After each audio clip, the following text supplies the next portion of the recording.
At an early stage in my planning career, I was fortunate enough to work with an excellent building conservation officer, a gentleman called Peter Rogers. Peter introduced me to the general concepts of building conservation and the importance of our built heritage.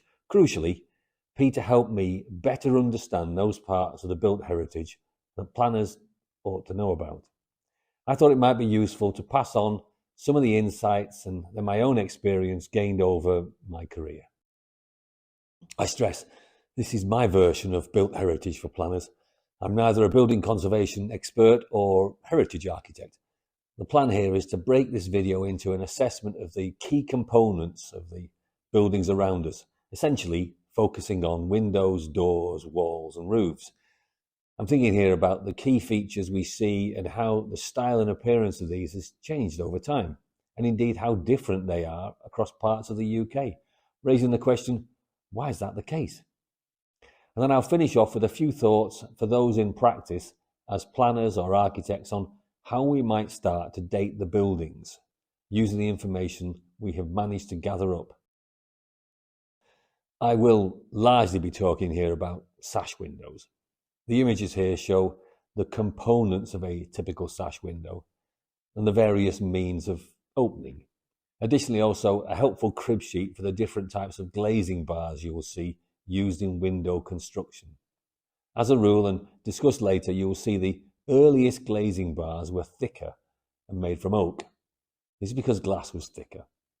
At that time, oval moulding dominated. But as technology improved, lighter glazing was possible and thinner, finer glazing bars were used. It was principally in Georgian times that sash windows became fashionable.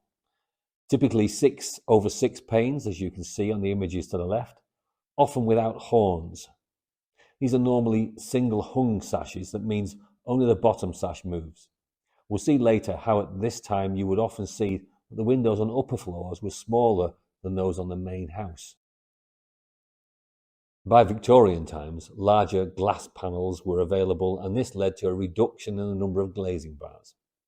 Sometimes Georgian homes were reglazed with the larger glass panes.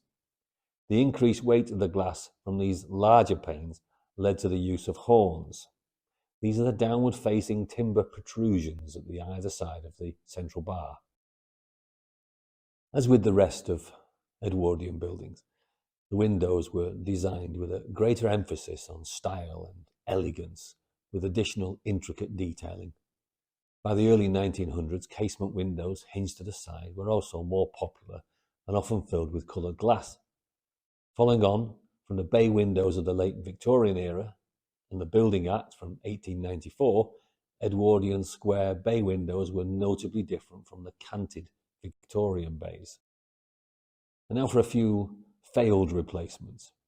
Here we see a combination of proportions, opening styles, materials, and unfortunate wider glazing bars.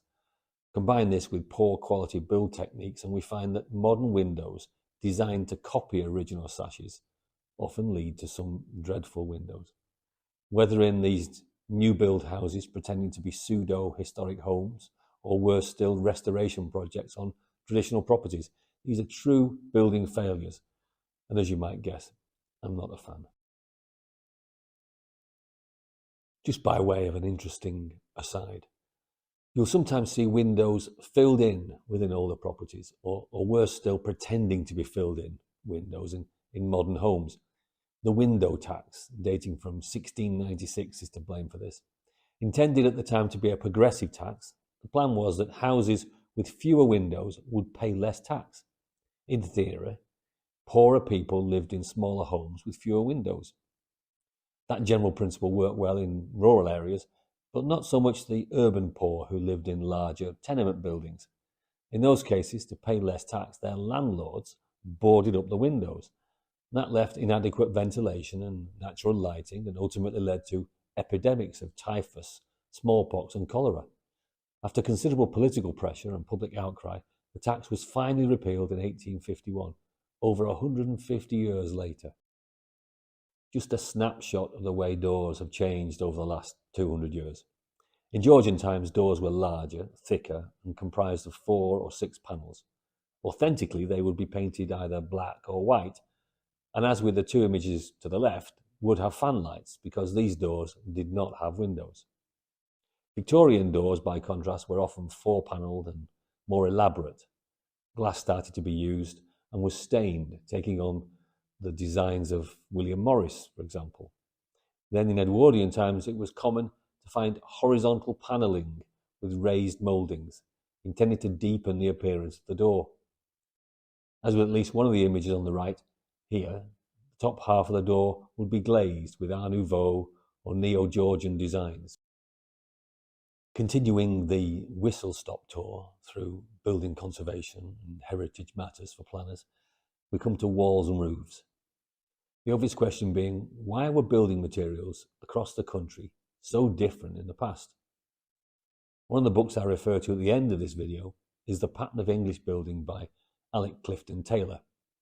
In that, he talks about how the materials used in buildings across the United Kingdom reflect what can be found in the ground.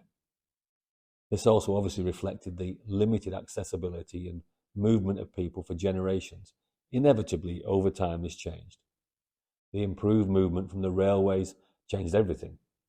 That standardized building materials, which ultimately led to a certain standardized version of building design and pattern books, were prevalent in Victorian and Edwardian times. However, the starting point for what we refer to as vernacular architecture stems from a reflection of the geology of the British Isles. Continuing that theme, here's just a small sample of the variation in walling materials across the UK. Cotswold stone is a honey-coloured limestone that was first used in Saxon period. We see the grit stone found in West Yorkshire and a variation only a few miles along into North Yorkshire with a lighter coloured stone wall of limestone farmhouses. In the Lake District, the inevitable slate walls and roofs, and the light grey colouring of Cornish granite. And then finally on this page, Carstone sedimentary sandstone, found in Bedfordshire, Cambridgeshire, and East Anglia. And then the next two slides, looking at the way in which stone has been put together over the last few centuries. The finest stone masonry is capable of thin joints, and these are inevitably for more expensive homes. The images here show the patterns that can be achieved using simple tools of the time. Moving on to more domestic scale stone wall finishing, the rubble wall on the first two left-hand images, a pitched face finish in the middle, and then the use of cobble and flint with brickwork to create very impressive effects. Now a quick look at the different forms of pointing and how this used to be done compared with the unfortunate results of how it is now often completed. Line pointing was more often than not the way in which walls were pointed. Lime mortar is porous, it allows water in and out, and is softer than the stone. Over time, the mortar weathers, not the stone. Compare this with these unfortunate images. The use of concrete mortar for pointing is now, sadly, quite prevalent. However, the result is a material that is harder than the stone. When water inevitably gets behind the pointing, it is the stone that weathers or cracks. The result is a wall made of cement pointing, not stone. Finally, no discussion of walling would be complete without a short commentary on brickwork. Some examples here of 4 different styles of brickwork bond, from the old English bond to stretcher bond, then examples of Flemish, and finally diamond diapering. I think that's how you pronounce it. Then inevitably again an image showing the effects of cement pointing on this type of brickwork. I inevitably only have limited time to discuss the merits of various roofing techniques across the country. You can see here 2 attractive examples of thatched roofs, and then the contrast between Welsh and Spanish slate alongside some stone slate roofs. For planners, we often find our historic building colleagues specifying Welsh slate over the alternatives. This is because Welsh slate is harder and absorbs less water. It can last as much as 100 years longer than the alternatives and has a slightly different colour, being more blue-grey than pale grey. From experience, historic building officers can sniff out Spanish slate from miles away. Pan tiles arrived around the 17th century in the UK. They'd been used far earlier, but that use was limited by travel.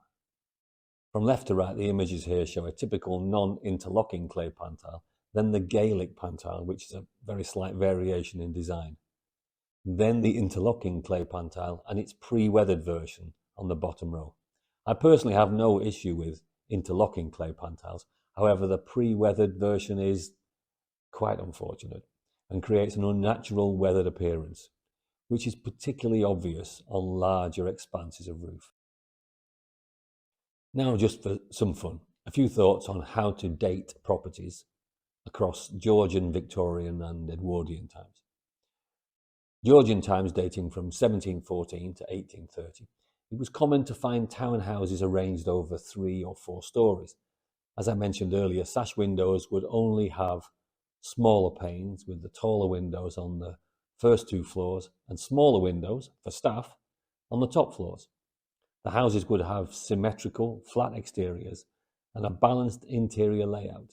The exteriors were often stucco fronted, meaning they were rendered with plaster, covering the material used underneath. As with the image on the top left, it was common for the ground floor to be rendered with the rest exposed brickwork. Normally the render would be painted white or cream.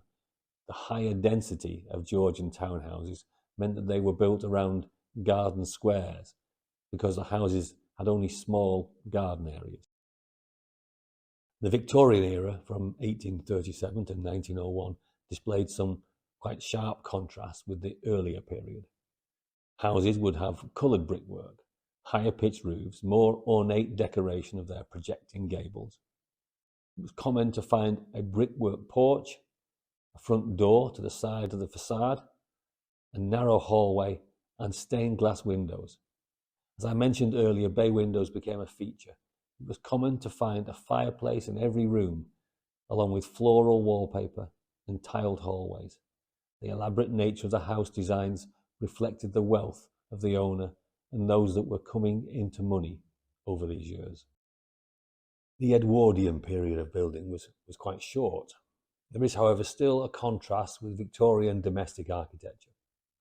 More elaborate styles again can be seen on the houses.